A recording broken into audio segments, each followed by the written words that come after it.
Print forms are used to generate printable documents such as invoices, orders, or reports based on system data.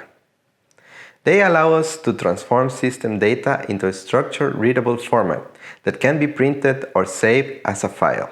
To create a print form, we use templates. A template defines the layout of the printed document, text tables, and formatting. You can think of the template as a spreadsheet document. When the print form is generated, data from the system is inserted into the template. Dynamically using OneSys script procedures, the template gets fields with data from the current object. This allows the same print form to work for different documents or catalog items. Using these templates makes the print forms flexible. You can customize layouts, add new print forms, or modify existing ones without changing business logic. This makes it easy to adapt documents to legal or business requirements.